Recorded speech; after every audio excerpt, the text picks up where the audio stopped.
I swear that sometimes when I look out into the matrix, when I look out into the world and see all the people doing these weird things and talking about strange shit, I think to myself that I'm watching the real life version of the Discovery Channel or like the National Geographic stuff, but for humans.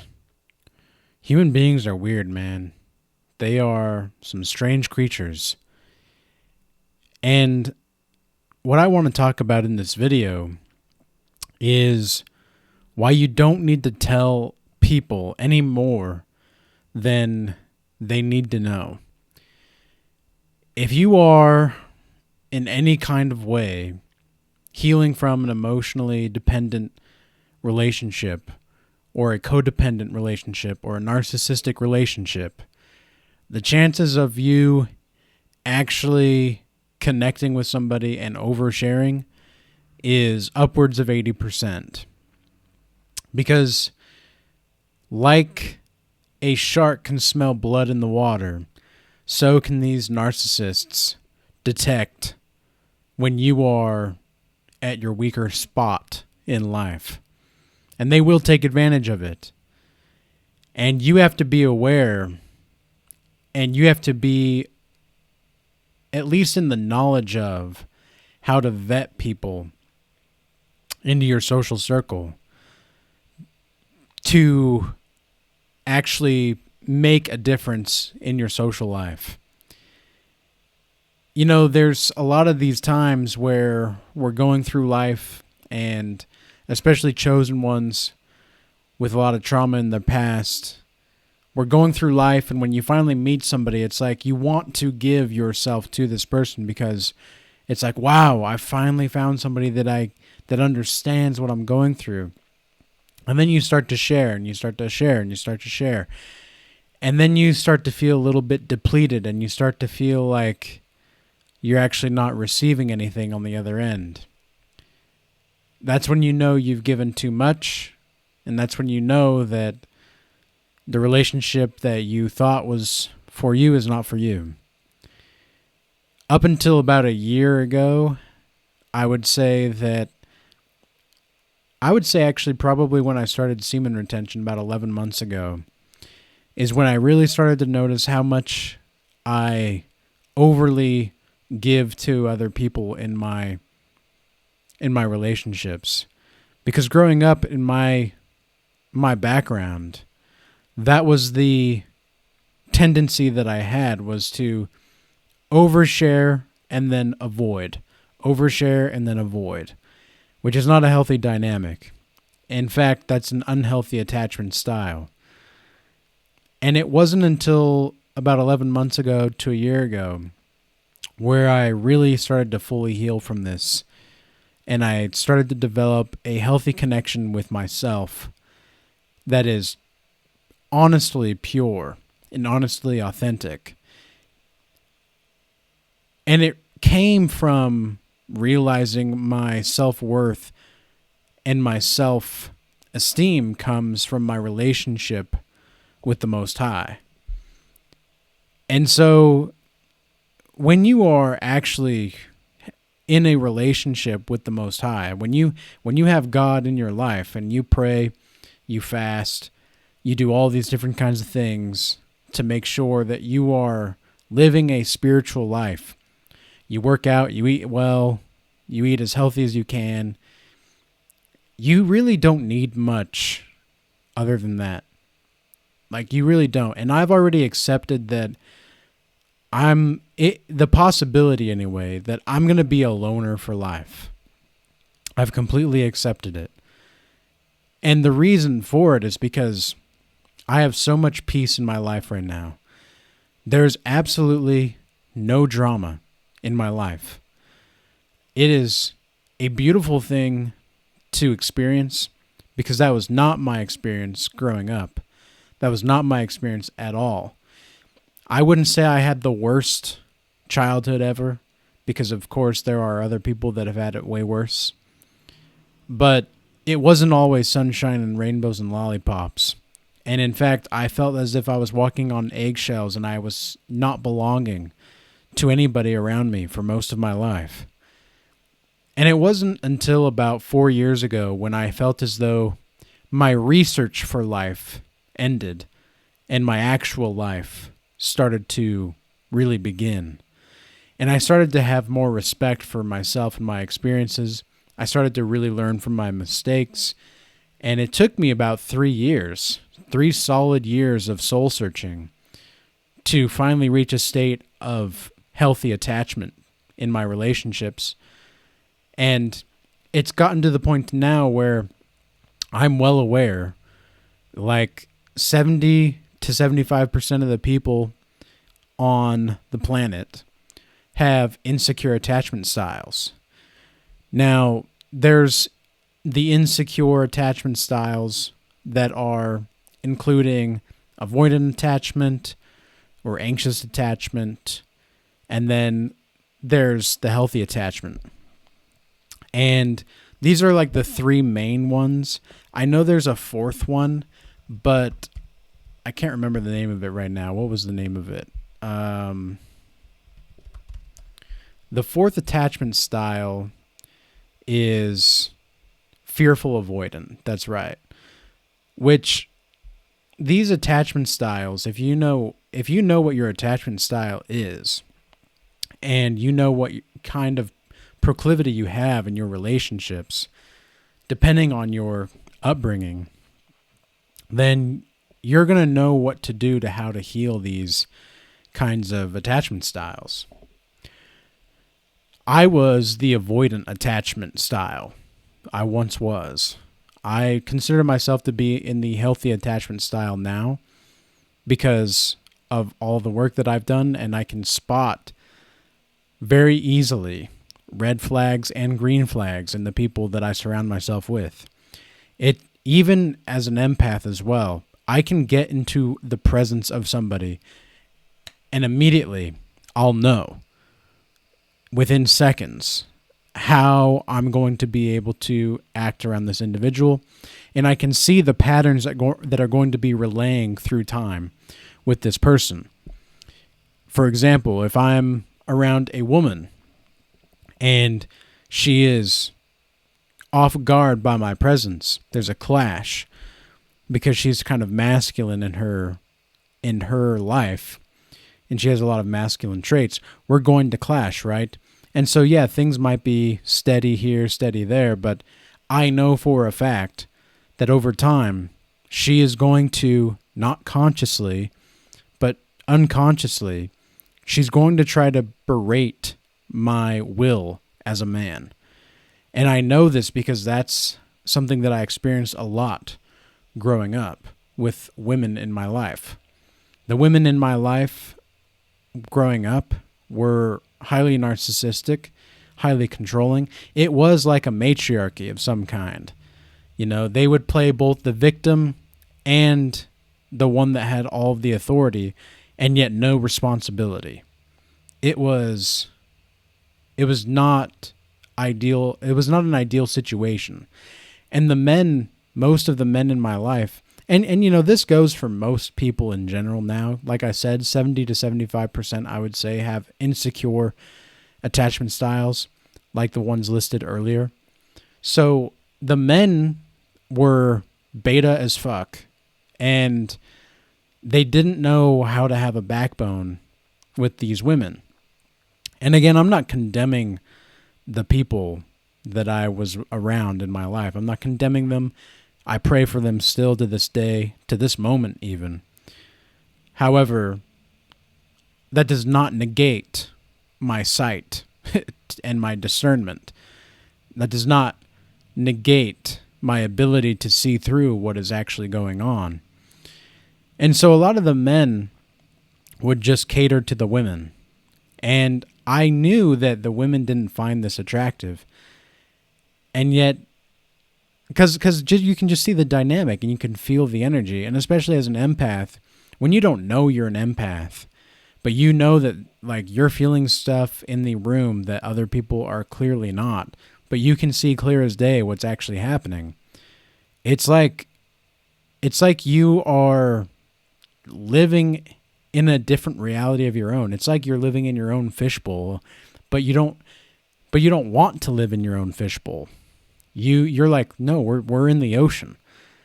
And people are like, no, you're in a fishbowl. It's like, no, I thought we were in the ocean. Like, clearly we can feel and see what's going on around us, right? Like, obviously there's a whale over there that needs to be addressed. You know, there's the elephant in the room, so to speak, except in this case we're in the water and it's the whale. And so I learned from these interactions far too late, in my opinion. I'm so glad that I'm young still. And I've received comments on my videos of people in their 40s, 50s, and 60s saying that they wish that they had the wisdom that I do now. And this is encouraging for me because I'm glad to be in the position that I'm in. However, I still think that there are not enough people that are realizing this younger. There's not, and I have to think about the upcoming generations. Imagining all of the households that are not going to have mothers or fathers, and imagining what their children are going to be like, what our future generation is going to be like. What are we leaving the world to? You know, that's what I'm thinking more about in the long term. I want to think more about the rewards for being a virtuous man or woman, the rewards for being a righteous man or woman. There are not a lot of worldly rewards for men or women that are actually trying to do the right thing and not just trying to do what's right for them, you know? Because a lot of the people that are just trying to get clout or that are trying to get all of the material possessions they can or to get status, or a lot of these women out here are just in it to cash out later on down the road. That's why I always advocate for men to never, ever, ever lead the relationship with your pockets. Trust me when I say that it's the wrong fucking thing to do. And I was encouraged to do this growing up. I was encouraged to lead with my pockets, and I kept failing, and I didn't know why I kept failing. And suddenly, one day, just a couple years ago, I was just like, fuck this. This is not working. And these people are supposed to know. Like, obviously, I'm not around these certain kinds of people in my life anymore. And that means that I have to recreate my values and my fundamentals in my life. And I have to reprogram what's right. Because obviously what I was taught was not true in any way, shape, or form. So I need to really take a hard look at myself and establish something better. And so I did that exactly. And it's almost like if you just do whatever the world tells you not to do, you're going to be all right. Like at this point, that's kind of the route that we're going to take at this point in time. It's like, if you're not following the crowd, you're probably doing the right thing. So keep that in mind as well. But yeah, there's not a lot of rewards for righteous men or women anymore, at least in the material. If people knew about the peace of mind that would come from being a righteous man or woman, like, it is so beautiful. I went on a walk earlier today. We had a heat wave where I'm from. All the snow's melted now. And at least there's still snow in the mountains, but down here in the valley, it was like 65, 70 degrees. First time we've seen that since October. So it's been nearly 7 months. And I went on a walk, and I just felt so at peace with the walk that I had in nature. And I was just looking at the trees, and I stopped at one of the trees, and I just felt the bark of the tree and just felt it really in my hands. I just noticed what it felt like. And I touched the leaves that were starting to form as well, that were starting to blossom. And I was just like, wow, like just there's this new sense of creation in the season coming to life before my eyes. And it's a beautiful thing to witness. And the sky is super blue today. You know, there's not a cloud in sight. And it's that picturesque view of the landscape where there's snow on the mountaintops, but there's like bright green grass on the valley. It's just a sight to behold, you know. And I thought to myself, like, this is so much better than partying. Like, this is so much better than drinking myself into a ditch of disadvantage. This is way better than smoking. This is way better than doing any kind of drug. This is way better than surrounding myself with people that don't really give a shit about me. And this is so much better than just anything in my life right now. It's like, what is time to the person that is completely at peace as he walks through nature? There's no better feeling than that. And it really grounds you, right? And a lot of these people that are still stuck in the matrix, they're not going to understand that there's feelings like this and that they can have. It's like the old saying goes, right? That you can lead the horse to water, but you can't force it to drink. That's really what it comes down to in this life. It's that, you know, you can talk about truth. We're going to preach the truth. But I cannot help anybody if it falls on deaf ears and they're not willing to listen. But those that do listen, those that do have an ear to hear and eyes to see, they will hear my words. And at first they may just hear my words, but through time there will be a purification of their consciousness. And that is my ultimate goal, is to empower people to prosper. That is the message of this channel. So take a walk. I don't care what kind of weather it is outside for you right now, wherever you are. Go walk in nature. In fact, maybe even try going barefoot, just to feel the grass or to feel the snow or whatever it is. Just feel the sensations and just notice them for what they are. And I guarantee you, you'll come back doing what you need to do so much more refreshed, and you'll have a greater sense of humility, dignity, integrity, and virtue by just living in accordance with nature. And so that is really the message for today.